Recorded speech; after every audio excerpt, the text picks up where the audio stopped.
les PME forment l'armature de toutes les économies et sont une source essentielle de croissance économique. Donc dans tous les pays du monde, que ce soit les pays industrialisés qui sont des pays avancés, que ce soit les pays dits émergents, c'est la PME qui est au cœur du dispositif de croissance. Donc c'est la forme dominante d'organisation d'entreprise. Vous la trouvez entre 95 et 99% selon le pays. Elle compose à peu près 95-99% de la forme de la population des entreprises. Et pour les pays de l'OCDE, sur lesquels on peut s'appuyer en termes de statistiques, c'est à peu près 60 à 70% au niveau de la création d'emplois. Donc, pour ce qui concerne le Cameroun, on a une vision projetée à l'horizon 2035. Et cette vision-là intègre toute une série d'éléments. J'en ai retenu 4 ici. C'est réduire la pauvreté à un niveau socialement acceptable. Je ne sais pas ce que ça veut dire. On en discutera. Atteindre le stade de pays à revenu intermédiaire. Devenir un nouveau pays industrialisé. Consolider le processus démocratique et renforcer l'unité nationale. Donc, ces objectifs, qui sont les objectifs de notre vision à l'horizon 2035, de la vision du Cameroun, à l'horizon 2035, notre pays, ont été donc utilisés pour affiner les orientations du document de stratégie pour la croissance et l'emploi, qui lui donc part de l'année 2010 à l'année 2020. Okay.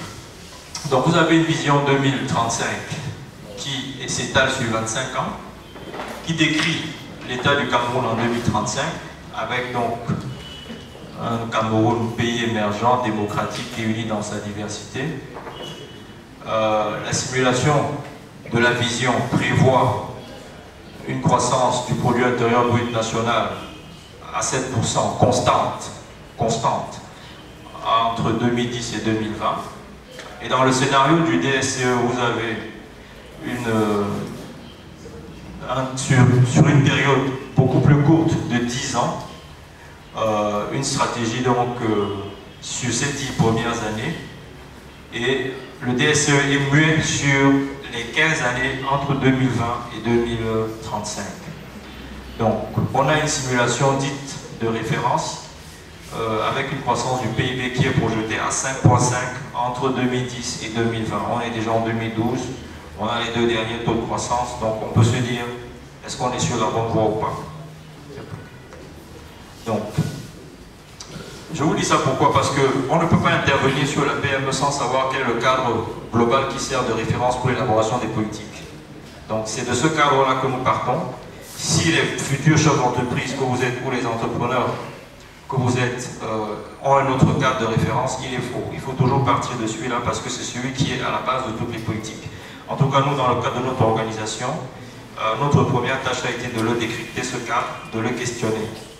Donc, dans ce cadre de référence, vous avez 3 sous-stratégies qui parlent aux entreprises.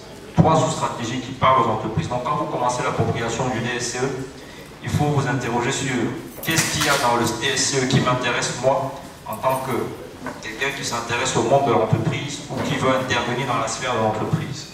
Donc, il y a une stratégie de croissance avec 5 axes d'action: les infrastructures, l'appareil de production, le développement humain, l'intégration régionale et le financement de l'économie.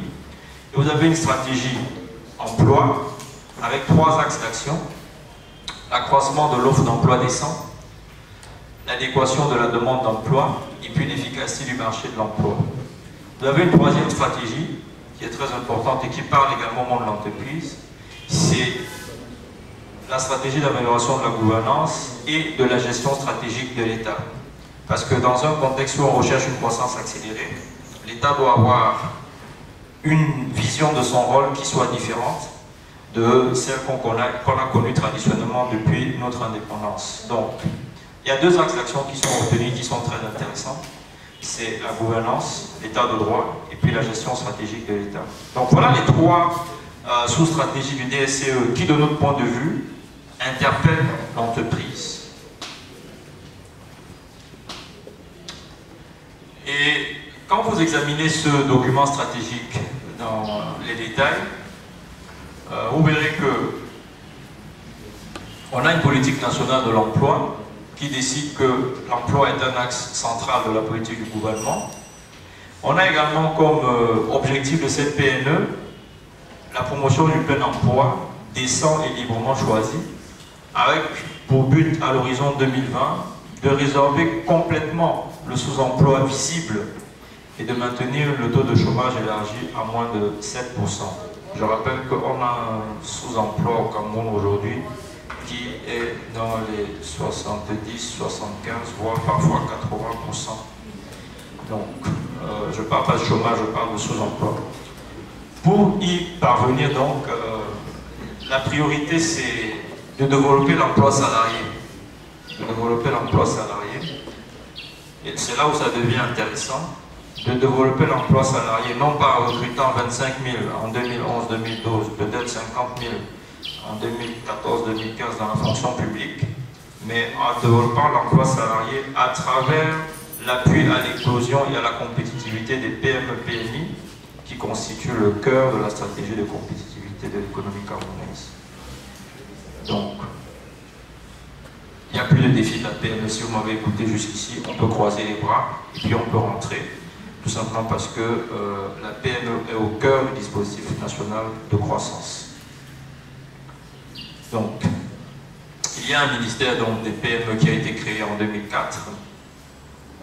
Son rôle est de faire de la PME non seulement la clé de voûte de la croissance, mais également un levier puissant du secteur privé.